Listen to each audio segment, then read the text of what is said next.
What's up, y'all? Welcome back to another episode of Surfing the Stream. My name is Matt, and I am here to continue my review series of Evil Dead. I am watching every single Evil Dead movie leading up to Evil Dead Burn, which comes out on the 10th.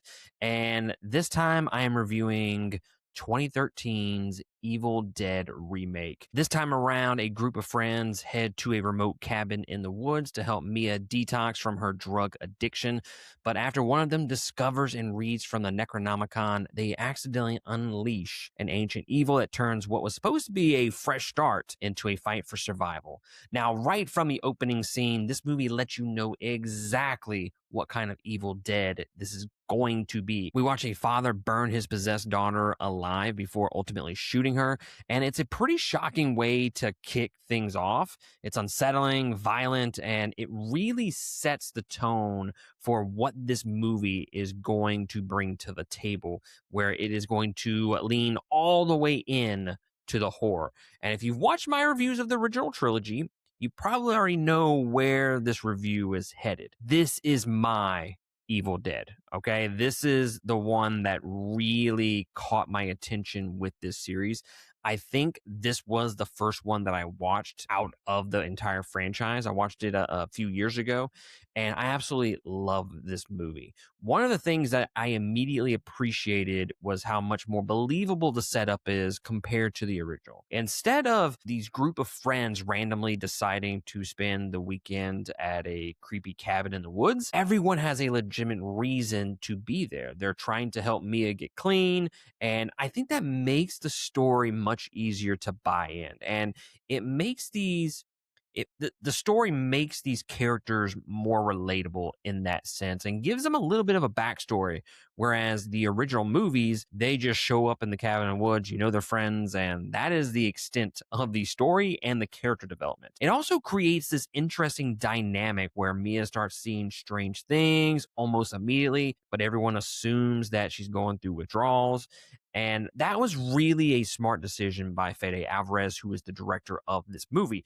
And if you know ball, then you know that Fede Álvarez is one of my favorite up-and-coming directors.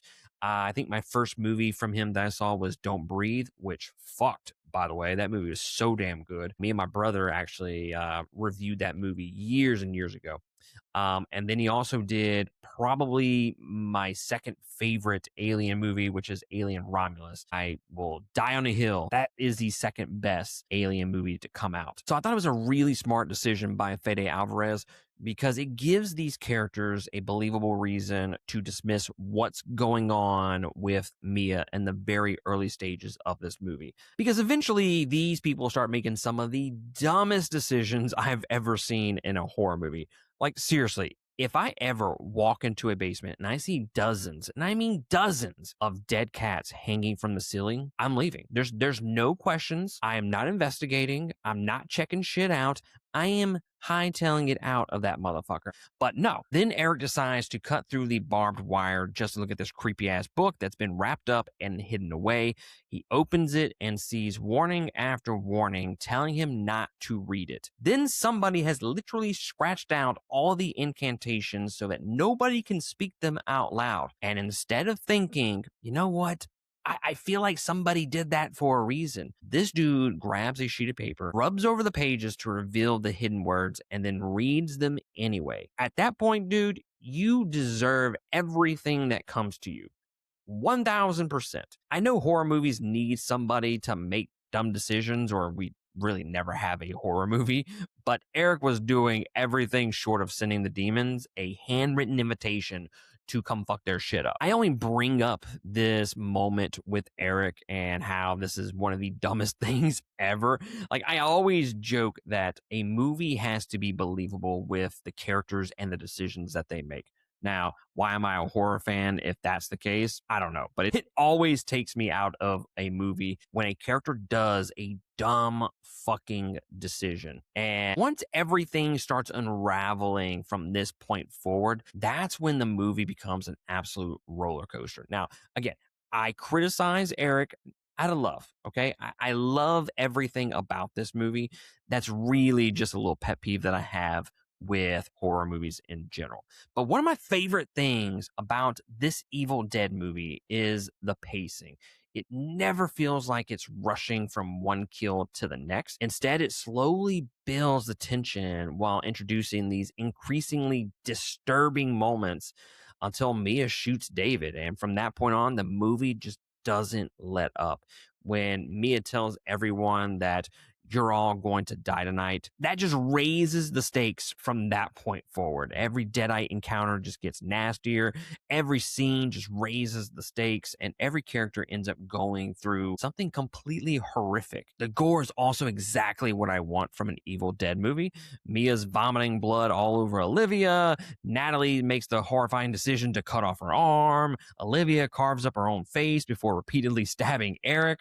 And by the way, there are some movies that I go, why did the director hate that character so much or that actor so much that he put them through so much hell? Eric is that guy here. I don't know what he did to piss off people in the writing room, but Eric goes through the fucking trenches in this movie. It's kind of hilarious how Eric just repeatedly gets horrifying thing after horrifying thing done to him in this movie, and he survives pretty long into the movie, almost to the very end. But it's just one brutal sequence after another, and somehow it never feels repetitive. Every set piece has its own identity, and Fede Álvarez keeps finding new ways to make you squirm in your seat. He finds ways to make everything disgusting and relentless, and I love every second of it. And back to Fede Álvarez for just a second. I gotta give him a ton of credit because I think he completely understood the assignment here. He knew people weren't looking for another Army of Darkness. He knew that we weren't expecting a horror comedy.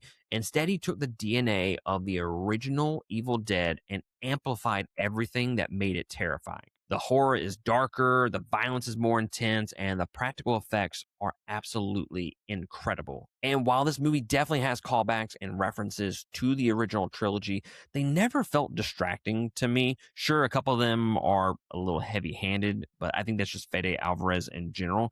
But I think they come from a genuine appreciation of the franchise rather than existing just for a cheap fan service moment. This movie feels like it respects the originals without trying to replace it. Now, you can make the argument that he does go a little too far with the Alien Romulus movie with the fan service, and I know Nick out there, if he's listening to this review, I can agree with that to some extent, but I find it to be just a lot of fun. So it's not a huge critique of Alien Romulus for me, but he does tend to get a little heavy-handed with the fan service. But that's exactly what I want from a remake, is him respecting the original movies without trying to replace it. And the characters also surprised me here. And I mentioned this a few minutes ago. And some of the dialogue early on isn't doing the actors any favors. And I think that's why a few of the performances can feel a little stiff in the beginning.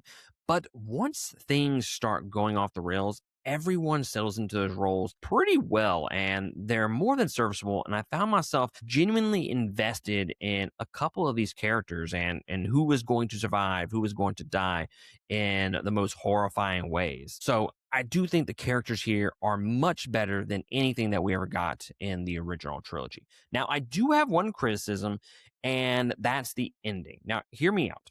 I'm not complaining about the very, very end. Okay. I'm complaining about the two endings before that. This movie feels like it ends about 3 different times. Every time I thought we were wrapping things up and there was another scene that felt like it could have been the ending. But if I had to criticize one particular thing, it would be those 3 endings. It feels like it drags on a little too long for me. But with all that being said, once we get to the actual finale of the movie, it completely wins me back over. The blood rain is one of the coolest visuals of the entire franchise. The abomination rising from the ground looks awesome, and Mia grabbing that chainsaw for that final girl fight is exactly the kind of payoff that I wanted. It's brutal, intense, and it's packed with some genuinely memorable horror moments. It is one of the most metal things ever in a horror movie that I've seen. I truly do love the final ending of this movie. Maybe not the first 2, because it dragged on a little too much. But that ending with the rain and the chainsaw, it was fucking dope, honestly. But overall, I absolutely loved Evil Dead Remake. After revisiting the entire original trilogy, I think this remake made me appreciate what I personally want from this franchise even more. The original struck a great balance between horror and camp. Evil Dead 2 leaned much harder into the comedy, and then Army of Darkness fully embraced it, and then Fede Álvarez came along and steered this franchise right back toward straight up horror. And for me, that's exactly where Evil Dead shines the most, when it brings you the straight up horror, but it brings in the camp along for the ride, and it just helps service the horror at the end of the day. And that's what I prefer from my Evil Dead movies. The creepy deadites, shit ton of gore, practical effects that are awesome, and a relentless atmosphere, and just enough nods to the original films to remind you where it all started. I genuinely think that this belongs in the upper echelon of horror remakes because it doesn't simply recreate the original, it also evolves it in a great, interesting way. So guys, if you have seen Evil Dead Remake, leave me a comment down below. Let me know what your rankings are so far through these first 4 movies, and where does it rank among your all-time favorite horror remakes? And while you're there, hit that like, subscribe button. That's really going to help us grow the channel. And with all that being said, I appreciate y'all joining me for this review. I will catch y'all next time on another one. Laters.